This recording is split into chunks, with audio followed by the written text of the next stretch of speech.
Hello, this is Dr. Evelyn Jagpat of CATS in Austin, Texas. Thank you for joining me outdoors today, and welcome to Thriving Daily, a survivor's guide for everyday living. Today, I thought I'd bring you outdoors because I want to speak about something that many survivors of childhood molestation, incest, and abuse, sexual abuse, go through, and that is having to learn how to manage anxiety. There's certainly many, many reasons for anxiety. There is no one particular one cap fits all approach to thinking about anxiety. But I wanted to speak about it in a slightly different way than gets spoken about often. And that has to do with the typical lifestyle of many abuse survivors. It's what I call the high octane, fully charged, rearing out there, multitasking, wearing many hats, and always needing to have that sense of control, of being in charge, of having everything perfectly managed, sometimes micromanaged, where you feel like you can predict what's going to happen and control the outcome of things. It's that lifestyle where you're always on the go and always charging forward and always overcoming a new obstacle or facing a new challenge, and doing so often quite admirably. When you think about it, it's something that you've become very accustomed to doing since childhood, managing difficult situations and learning how to forge forward and live the best life you possibly can. And sometimes, when you're not doing that, life can feel very unpredictable and unsettling. And we'll talk a little bit about that as we go along.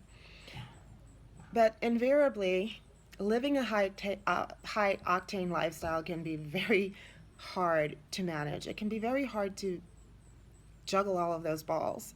And certainly, no one can have perfect control over everything. And often, you might find that you stretch yourself too thin. Invariably, what may happen is that you start to experience this crushing feeling of anxiety. Many people might feel this underlying anxiety that's always sort of present, and they often use it to drive them forward. But there are times when that wave of anxiety becomes too much to manage, and it can become problematic and too intense. And that's what I want to talk about. It's like, if you can think for a minute, the surfer who's riding a wave in Hawaii, and he's doing it admirably, or she's doing it admirably. She's taken wave after wave, and you're just astonished at how she can do everything so well. And then there comes the big one. And she's caught in that wave and in that flow, and suddenly she doesn't have control anymore. The control is taken away from her, and she's swept away in that wave. And this is what I call a reactive response. That overwhelmed feeling of not being able to contain the anxiety any longer, not being able to channel it or use it, and experiencing things that become problematic in getting through your day, in taking care of your challenges and your responsibilities even.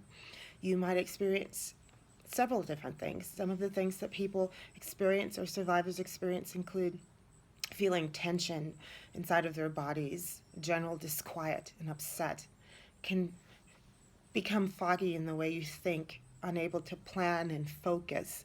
Your energy might actually feel like it's being sucked away from you in a vortex that you can't control, compromised by that edginess, by that inability to calm down and even think rationally in some ways.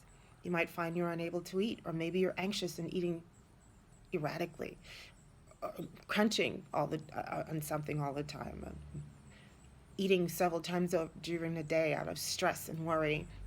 You might find that you become frustrated and revved up, that you're just on edge. Maybe in your body, you're feeling not only tension, but you're also having problems with digestion.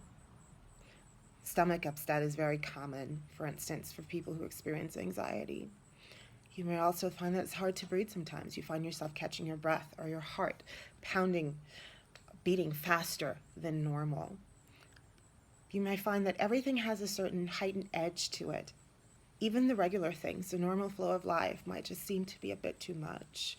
And your response is that of desperation, or perhaps feeling like this is an emergency.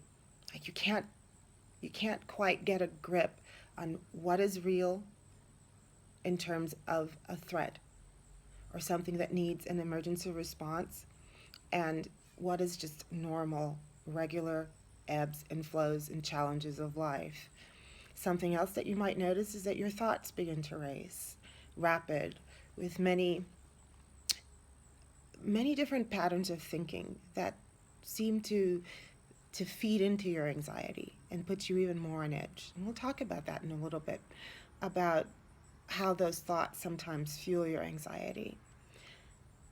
I want you to stop for a moment, and together in this moment, let's have you think about what your anxiety looks like. What is it like for you when you feel caught up in that wave of anxiety that overpowers you and overtakes you, and that's difficult to control? If you can, write those things down and make a note of them. We'll come back to them later. And it's important for you to begin to recognize what your particular pattern looks like. Notice, however, and this is very important, I want you to recognize that this anxiety is out of proportion to what is going on in your present moment. And you know that. That's what makes it anxiety. That's what makes it problematic. It's a response that is overreactive. Now you may wonder, well, why? Why is this happening? And there are many reasons that this is happening. But one of them I would like to talk about has to do with the sexual abuse that you experienced. And it also relates to why you want to live the high-octane lifestyle that you do.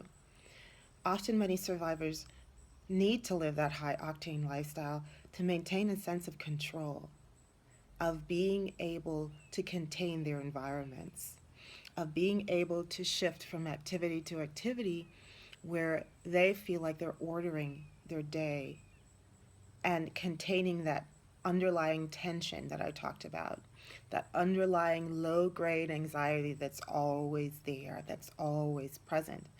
And when you keep moving, it's like you're using it in a purposeful way. And that's how many survivors have survived. However, when things happen, when you feel overwhelmed, when you can't manage everything, you might experience that sense of loss of control. That sense of loss of control feeds into that cycle of when you were abused. It's like you get sucked back into that vortex that I've talked about in another video, where you get sucked back into the past of when you felt out of control in the past, when it was very intense, when it overpowered you. And often many survivors will get sucked back to those moments of when they were sexually abused, feeling that they were taken advantage of, feeling that they had no power, they had no volition over even their own bodies or what was happening to them, feeling that they couldn't predict their environment, couldn't predict or contain the abuse that they were experiencing.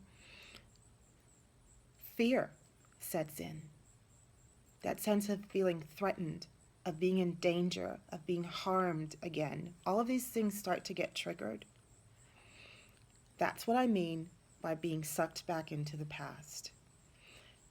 A culmination of all of the things in the present really aren't often enough to invoke that sense of threat and danger. But that loss of control triggers those feelings from the past. Those very powerful feelings that you slide back into very easily because those issues have remained unresolved in your life that's related to being sexually abused. And so, of course, your natural survival system kicks in. That natural survival system that's there to defend you has become sort of hyperactive and hypersensitive. And so that defense system kicks in and starts to dread that something bad's going to happen. And it predictably, that's when you experience that overwhelming, intense anxiety. And beneath that anxiety, That's where the fear is.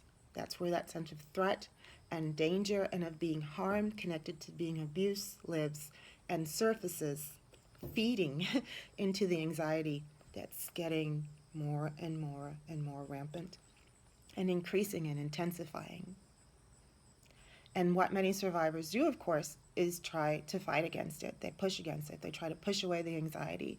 They try to push away any memories of abuse that might surface. They try to push away any of those feelings of feeling fearful and threatened.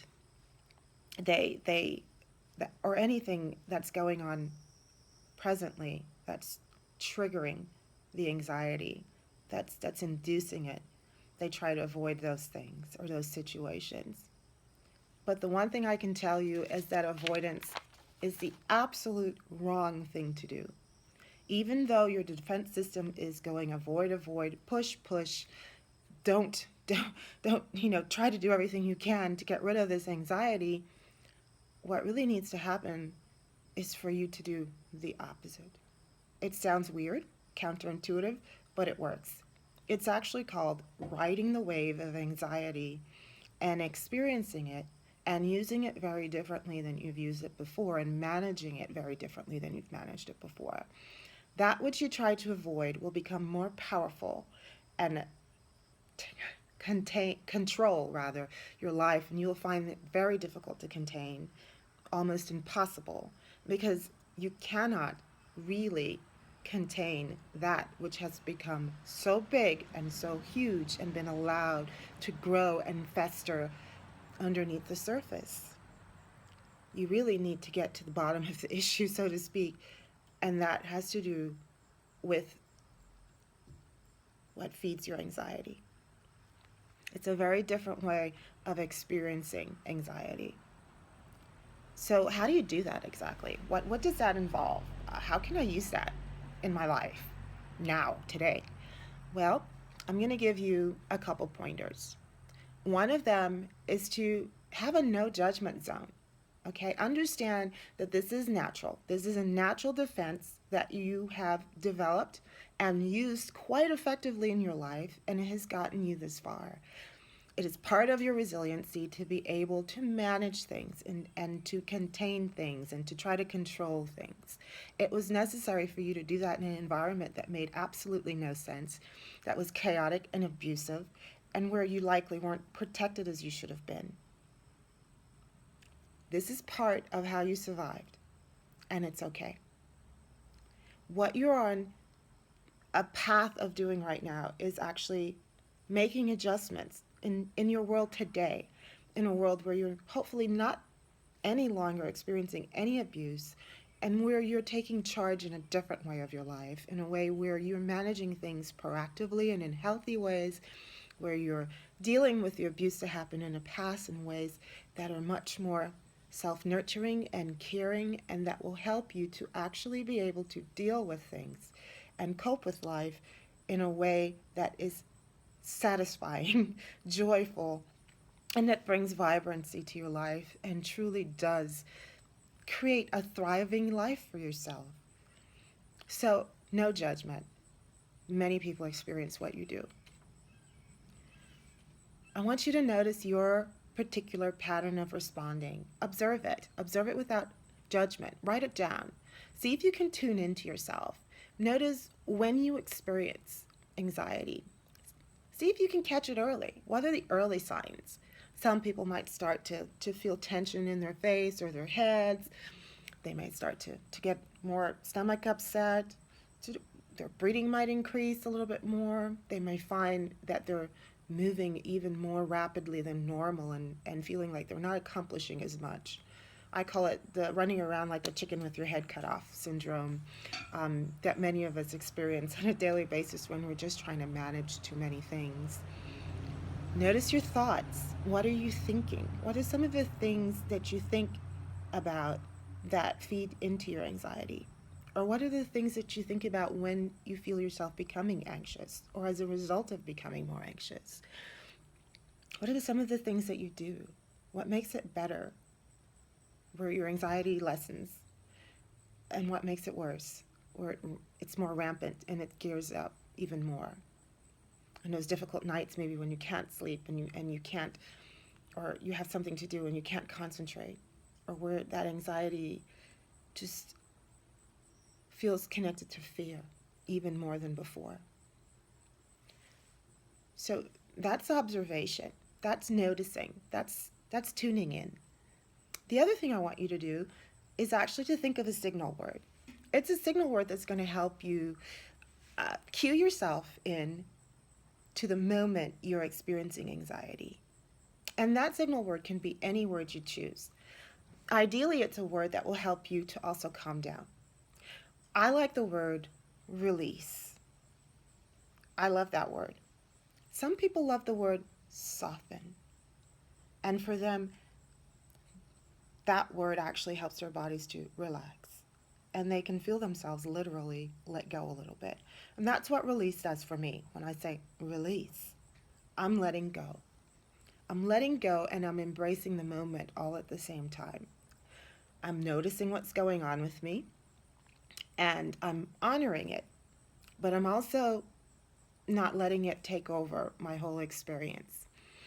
We're going to use this signal word in different ways. Before we use the signal word, I want to teach you something and introduce something that's very important. Maybe you know it already. Maybe you've done it before. Part of the process of reducing anxiety is actually learning to relax and release the tension in your body. And if you live a high octane lifestyle, you likely have never really effectively done this. And it can be very hard to do it if you haven't practiced it. I encourage you to, on a regular basis, daily, or at least every day, introduce something into your life that you find relaxing, really, that releases and reduces the tension in your body. And it's also going to be a wonderful way of helping you to connect with your body better and to be better able to notice what's going on inside of you. And it's a wonderful way of integrating all the parts of yourself. It can be an exercise routine, it can be yoga, it can be deep breathing. And I love deep breathing because you can do it anywhere. You can find a still corner, or it can be the most most vibrant place in the outdoors, noise of the traffic in the background, children perhaps. You can find something that you can use that works for you, that you're comfortable with. I would like you to try it every day, or at least every other day, so that you get into the normal pattern and routine of using it. There are lots of wonderful exercises that you can and methods of deep breathing or even visualization. That's another effective strategy of relaxation. And perhaps I'll share some of those with you in the future. I do certainly have worked with my clients in my clinic who have been sexually abused on helping them to become comfortable using many of these strategies. And sometimes online I will blog about it. So do come online and use my website as a resource, certainly. Here, however, is one quick trick I want to teach you right now that you can use. It's chair relaxation. I'm sold, right? I hope you are too. I saw my father do this as a child several times and often wondered what he was doing. And I went to a workshop and then there it was again. The presenter introduced it and I was like, oh, yeah, that, okay. And it made perfect sense. And of course it worked right away. Many people say, I just don't have time to get that into the cycle of deep breathing, or I forget how deeply I'm supposed to breathe. And especially when you're in the middle of an anxiety response, it can be hard to release that anxiety. So this is a wonderful way to do it. So here it goes. Pay attention. I'm only going to do it once. You can always rewind. Okay? So I sit back in my chair a little bit. And it's wonderful if you are in a chair with a back. It doesn't have to be. And notice I'm sitting down, but you can really realistically, sit on a bench or anywhere where you can get into position. And stretch your hands forward and bring them together, palms together. Interlock your fingers and push them out away from you. Now bring them back behind your head. Raise back into the chair. and breathe. And you may close your eyes if it feels comfortable, or you may leave them open. Some of you might want to look up at the sky when you do it if you have a wonderful, beautiful sky. And breathe. Breathe in slowly and hold. And gently release. And I like to release as if I'm trying to fog up the glass of a mirror, very slowly. So breathe in, hold, and release. You can also breathe out through the nose doing this, or slowly push the breath through your mouth. Believe it or not, what this is doing, it is actually allowing you to deep breathe naturally, reflexively, without you even having to think about it. No thought is required in doing this. You're actually deep breathing now. Yes, you are. Diaphragmatically, all the air gets pushed down into your abdomen. It fills up, and a nice cleansing breath out, you're able to release that. It's an easy, quick way of going into relaxation mode. The purpose of doing this isn't to, again, avoid the anxiety you feel. It is to manage it. It is to be able to contain it so you can ride the wave of the anxiety. The goal is to be able to tolerate the anxiety you're feeling so you can break out of that avoidance pattern and that overreactive survival mode that gets triggered. And when you do that, you'll be able to think more clearly. You'll be able to evaluate the situation that you're presently in and not get pushed or pulled back into the vortex of your past, where everything feels like it's connected to when you had no control, when you felt like you had absolutely lost any volition over yourself, or any of that sense of being able to contain what was going on and to control the abuse that you were enduring, where you felt threatened and at harm. It will help to pull you back from there and to make a present evaluation of your situation. Now that you can, when you're anxious, you can't think. And that's something I like to stress. When you're anxious, you absolutely can't think and concentrate. You can't use your frontal lobe. You can't organize information. You can't evaluate and make proper assessments. And you can't act with purposeful intention and respond often in ways that are ways that you feel are you, that